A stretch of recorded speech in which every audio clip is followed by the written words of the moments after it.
और इसका प्रमाण कहां पर मिलता है? इसका प्रमाण मिलता है महाभारत में, इसका प्रमाण मिलता है श्रीमद् भागवत कथा में। भीम, दुर्योधन और जरासंध तीनों ने तप करा,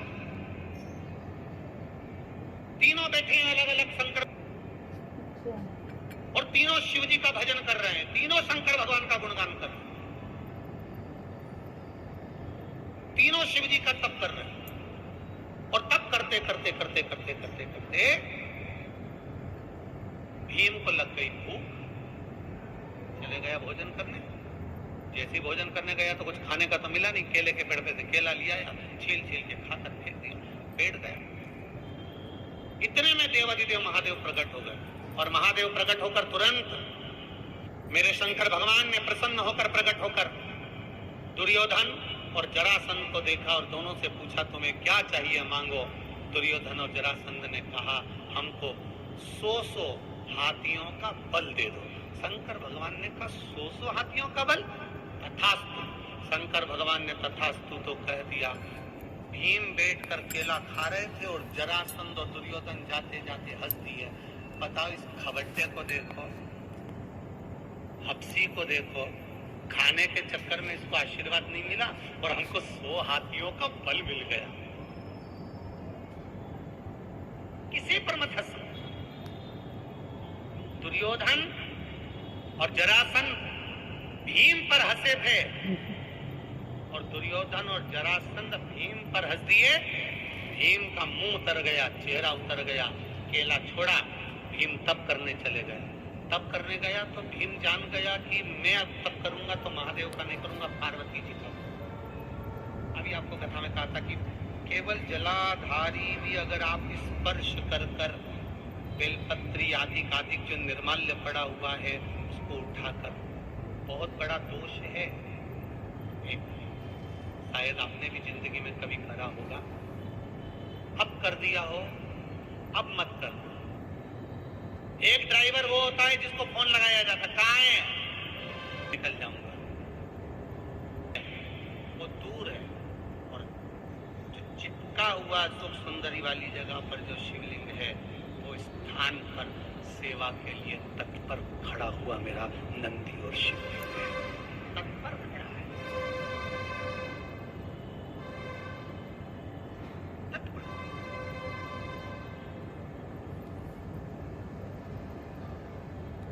अब उसने एक प्रश्न किया है इस प्रश्न में कि पूजन कौन से शिवलिंग की करना चाहिए। तो बेटा साहू, आशीष, छत्तीसगढ़िया सबले बढ़िया, तो आशीष साहू ध्यान रखें, शिव महापुराण विद्येश्वर संहिता कहती है एक छोटा कंकर भी है और वो जलाधारी पर नहीं भी रखा है और उसको तुमने शिव मान लिया है, वो शिव ही रहेगा, ये निश्चित है। मानो तो मैं गंगा मां हूं, ना मानो तो बहता पानी। आपके ऊपर आप क्या मान रहे हो? शंकर जी के हाथ में कपाल चिपका, नंदी समझ गया कि शिव जी मौन क्यों है, कह दिया बाबा अगर किसी जीव का शरीर एक बार गोदावरी के घाट पर पहुंच जाता है और गोदावरी का मात्र जल का छींटा उस शरीर पर पड़ जाता है, तो कपाल किसी का भी हो या कितनी भी ब्रह्महत्या लगी हो, वो ब्रह्महत्या से छूट जाता है। शिव जी ने कहा गोदावरी? हाँ। शंकर भगवान ने पूछा ये गोदावरी कौन है? तब नंदी ने गोदावरी की कथा कहना प्रारंभ करी। वो गोदावरी जिस गोदावरी ने महादेव आपके लिए निरंतर तप करा, साधना करी, आराधना करी, गंगा, यमुना, सरस्वती, नर्मदा, जितनी भी पवित्र नदियां हैं, वो सारी पवित्र नदियां गोदावरी को देखकर तप करना चालू करती हैं। वो गोदावरी कोई साधारण नहीं है। शंकर भगवान उस नंदी से पूछ रहा, नंदी कह रहा एक बार गोदावरी के तट पर चलना चाहिए, तो मैं कहां जाकर बैठूंगा? नंदी ने कहा वो मैं बता दूंगा महादेव, आप चलो तो सही।